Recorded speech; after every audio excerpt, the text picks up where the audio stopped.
Hi, I'm John Oliver, and I'm an independent filmmaker and artist based in France.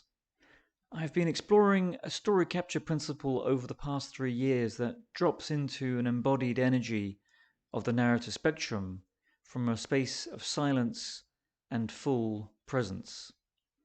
I'd like to present this as a form of radical listening that I believe can contribute to our collective sense-making and actions for a just future.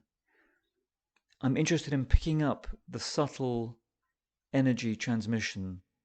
And can you tell the difference between this still and the micro movements of now this person in a space of silence?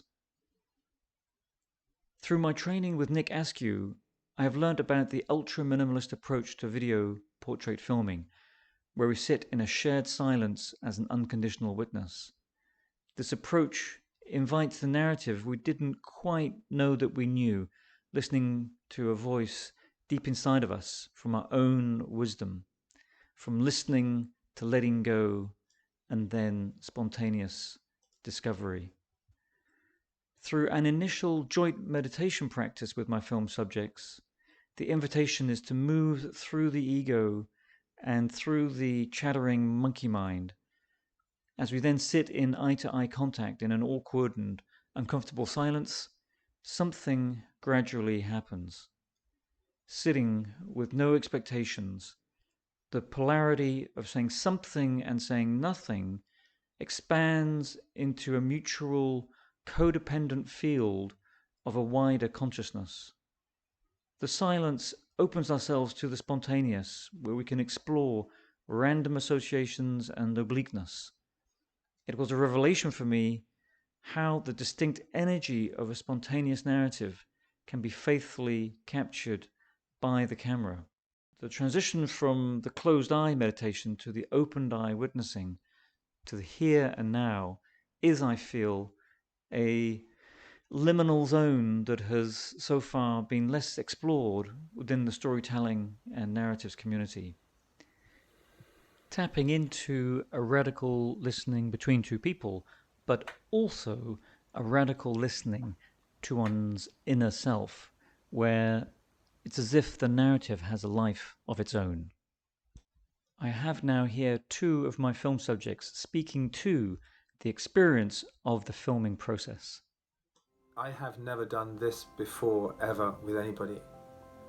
So I've been alive 56 years, or however long it is, and I've never spent a good period of time sort of exchanging this kind of concentrated gaze with somebody. And so there was a sort of sense of kind of the trust and also a sense of kind of wonder.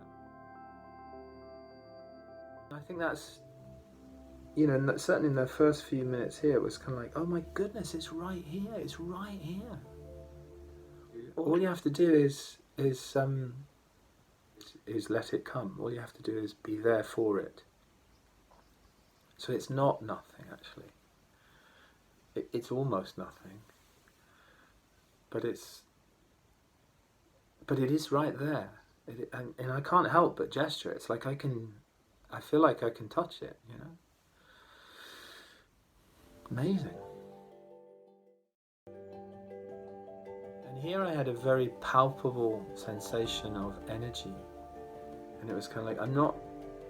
If I do that, then my energy's going away, and I want this.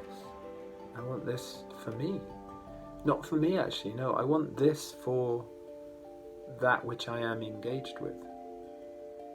It wasn't an ego-driven thing. The ego was up here. That was a different plane. And that was really interesting to me.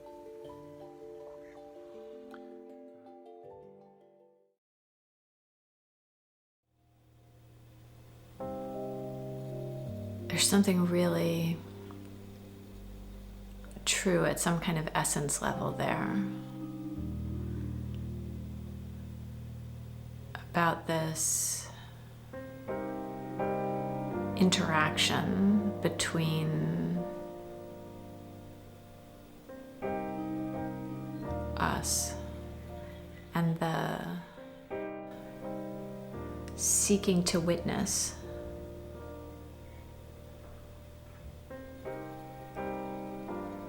that is both wholly you and wholly someone else, right? Like both of those things are true. You've made all the decisions, they've said all the words, and you're saying, this is how I saw you, is somehow necessarily a gift. Because the judgment you're making, so often the judgments we offer are not necessarily gifts. But the way you make a judgment here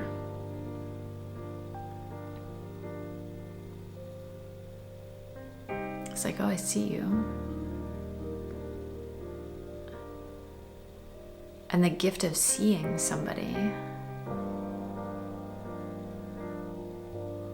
which is both all the way about you and also all the way about them and also all the way about the two of you together. It's like 300%.